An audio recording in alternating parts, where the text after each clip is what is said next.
हम सब हुए आवाज। बोलो भारत माता की, बोलो भारत माता की। इंकलाब, इंकलाब। हिंदुस्तान जैसा बाबूजी कहीं देश नहीं होगा। पूरे आप देश में घूम के आएंगे लेकिन इंडिया जैसे कहीं आपको देश नहीं मिलेगा। इसलिए हमारा कहना है दोस्त कि देश की गरिमा बनी रहे। हिंदुस्तान का माटी का पानी है दोस्त, हिंदुस्तानी हम वीर सिपाही हैं। देश की शान बनी रहे, इसलिए हमारा कहना है। क्या कहना है? वही तर्जबा। अरे बाजे बजनवा सखी पड़ गईले गवनवा, अरे बाजे बजनवा सखी पड़ गईले गवनवा, बाबुल के छूट ले आंगनवा हो राम।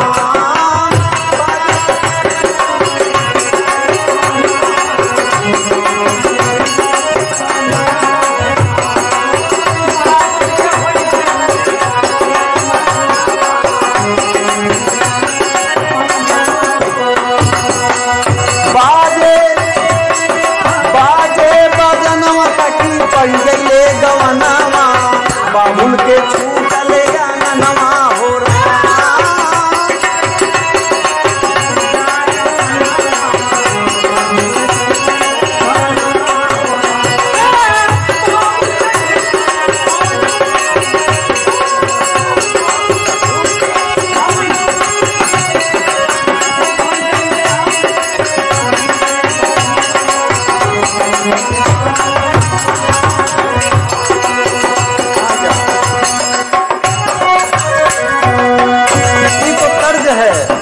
लेकिन इसी भाव में कहना है दोस्त कि आज हम आप आजाद हैं, हिंदुस्तान आजाद है, वो भारतवासी आजाद हैं, हम सब वीर सपूत आजाद हैं। हमारे देश के नौजवानों ने इस देश के लिए बाबूजी कुर्बानी दिए हैं। कितनी माँ की गोद खूनी हो गई, कितने भाई बहन शहीद हो गए हैं। तो इस पावन पर्व को आप सब गंदा न करे बाबूजी, कहना है हमारा।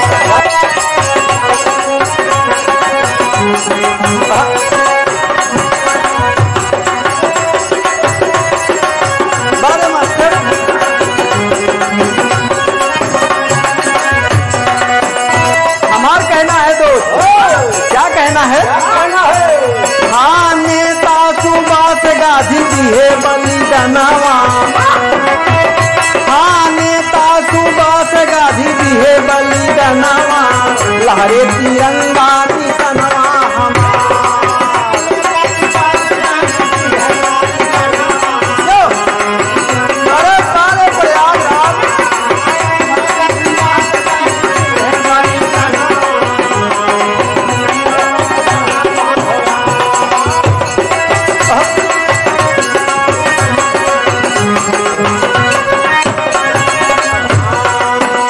कार्यक्रम के आयोजक बाबा आप श्रीमान भैया अरविंद सिंह जी ये 500 रुपये का पवन पुरस्कार दिए, एक झंडा और एक डायरी। हम आप कितने महान हैं दोस्त। भारत एक ऐसा देश है जहाँ पर हर लोग प्रजातियों के रहते हैं। आज पावन पर्व है दोस्त, इसको आप सब गंदा ना करें। बहुत बहुत नमस्कार, आशीर्वाद की कामना है।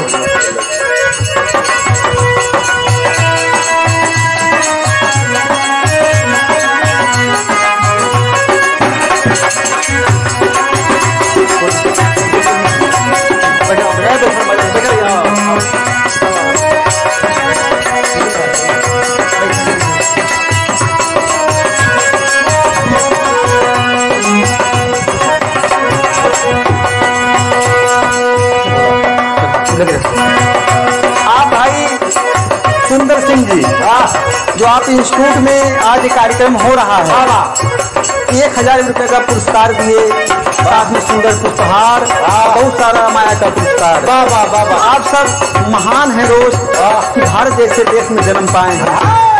इस देश की गरिमा बनी रहे, देश की एकता बनी रहे, देश की हमारे अखंडता बनी रहे दोस्त। इसको कोई खंड न करे, कहना है क्या? कैसे हमारे वीर नौजवान सिपाही जवान थे। बाबा कभी जहाँ लिखते हैं, क्या कहना है? क्या कह रहे भैया? देशवा के अंग अंग रहले फिरंगी,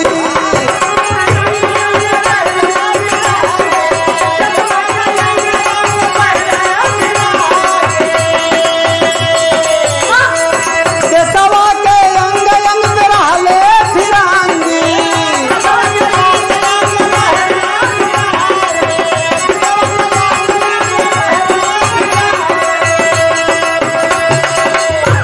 भाई निसार अहमद बाबा 200 रुपए का पावन पुरस्कार। बहुत बहुत नमस्ते, आशीर्वाद की कामना है। क्या कहना है दोस्त? कि हमारा आपका बात ना है दोस्त। उस समय की बात है जिस समय हमारे देश में अंग्रेज आए थे, साले कूटनीति किए, देश को गुलाम बनाए। हमारे वीर नौजवान सिपाही ठान लिए अपने देश को हमें आजाद कराना है। तब का भाव है, क्या कहना है? क्या कह रहे भैया? देशवा के अंग अंग पे रहले फिरंगी,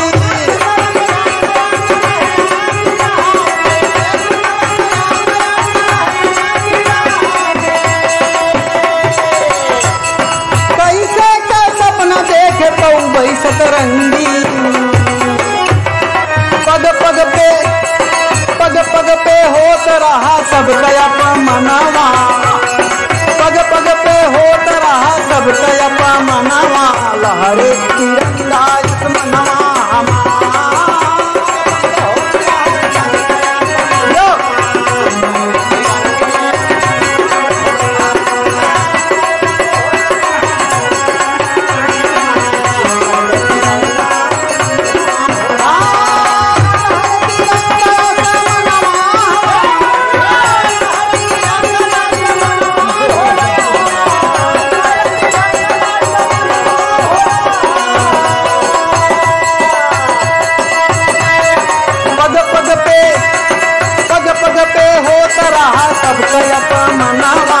लहरे तिरंगा इस मनवा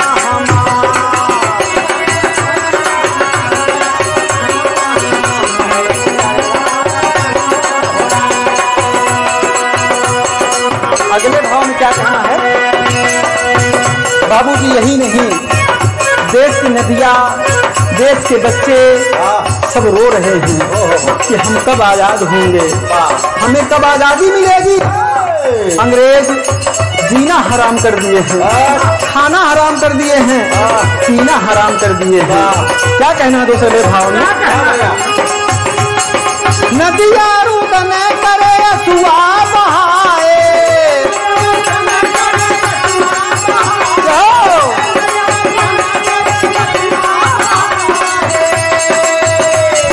भाई कार्यक्रम का आयोजक आप सुंदर जी 51 रुपए का पावन पुरस्कार है। बहुत बहुत नमस्ते, प्रणाम, आशीर्वाद की कामना है। क्या कहना है? नदिया रुदन करे सुआ बहाए,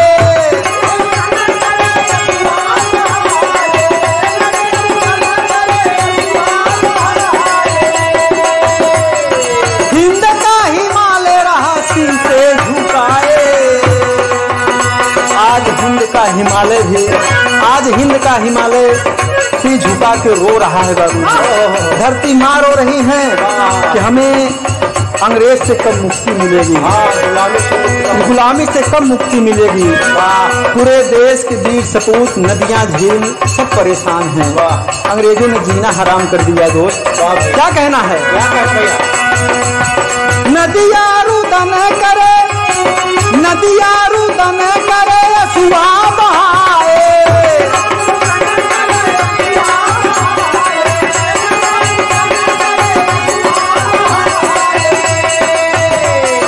हिंद का हिमालय रहा सी से झुकाए।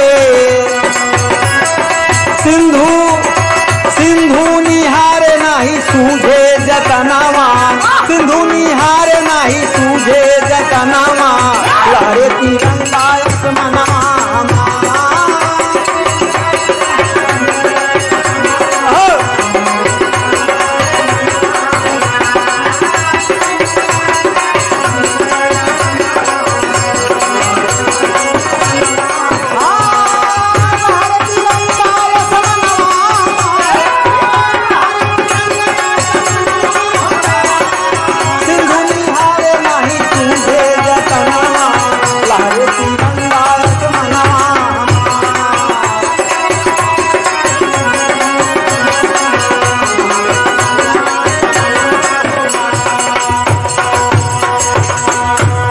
भाव में क्या कहना है दोस्त।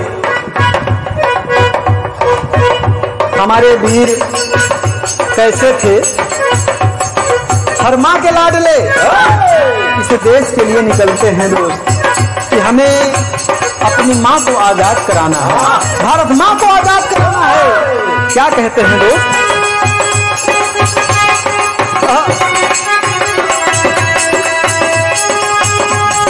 धरती के सपूत रहल दसवा के वीर हो,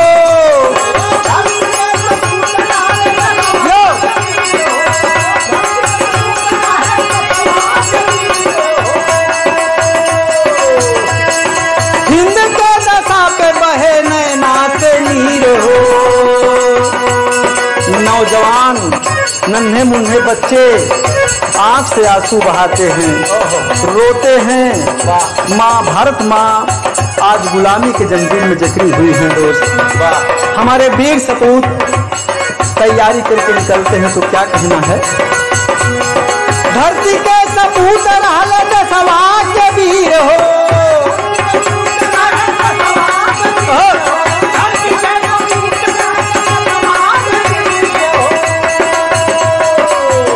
भाई आप सलीम बेगाना मुगैया की पावन सरजमी से जिला रायबरेली 101 रुपए का पावन पुरस्कार। बहुत बहुत नमस्ते प्रणाम, आशीर्वाद की कामना है। कहना है क्या भैया, धरती के सपूत रहल दसवा के वीर हो,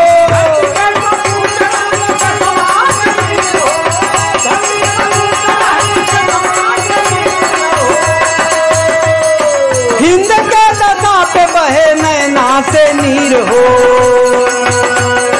तीर के कलेजा सींचे देश का चमनावा, तीर के कलेजा सींचे देश का चमनावा, लहरे तिरंगा निशानवा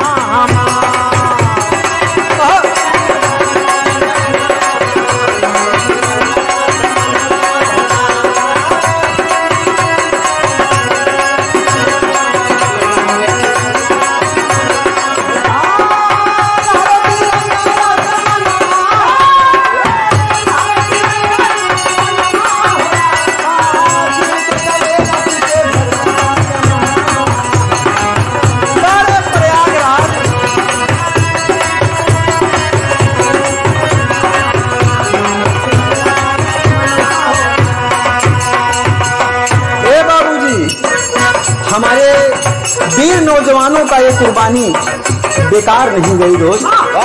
हम आजाद हो गए 15 अगस्त 1947 को, और आजाद हुए तो हम आज राष्ट्रगान गा रहे हैं, मिठाइयाँ बांट रहे हैं, घर पर घी के दीप जला रहे हैं। कहना है दोस्त अगले भाव में, 15 अगस्त के मिलल आजादी,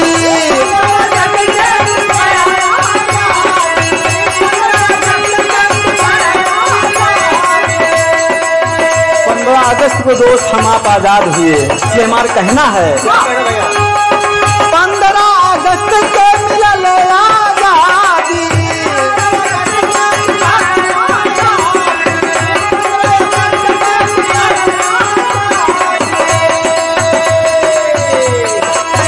जनवरी के भाई गणतंत्र कई मुनादी। क्या कहना है दोस्त, हमारी सरकार बनी, हमारी हुकूमत लागू हुई 26 जनवरी को, तो क्या कहना है कवि का, अरे खुशियाँ मनावे लड़का बुढ़वा नौजवानवा, अरे खुशियाँ मनावे लड़का बुढ़वा नौजवानवा, लहरे तिरंगा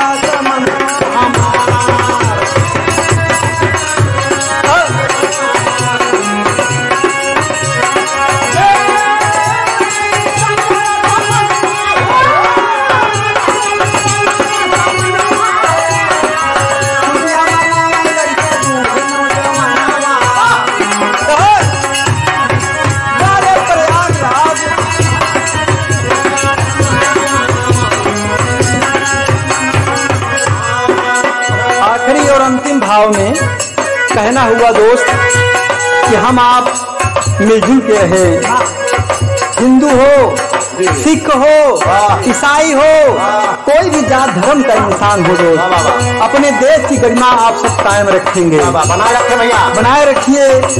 हर साल इसीलिए 15 अगस्त 26 जनवरी हम लोग को चिताने आती है और अमर रहे जो वीर सपूतों ने हमारे कुर्बानी दिया है दोस्त, उनकी कुर्बानी मिथ्या नहीं जानी चाहिए।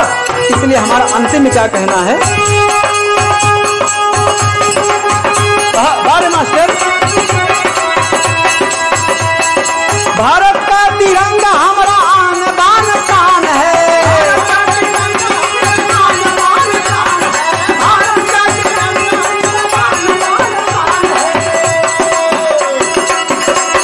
वंदे मातरम कही गाई राष्ट्रगान है,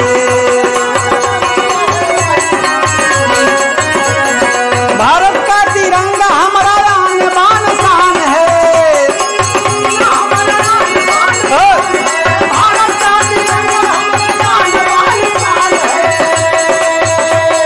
वंदे मातरम कही गाई राष्ट्रगान है, अरे माँ भूपेंद्र के तिरंगा गाना वाला हरे तिरंगा निशाना।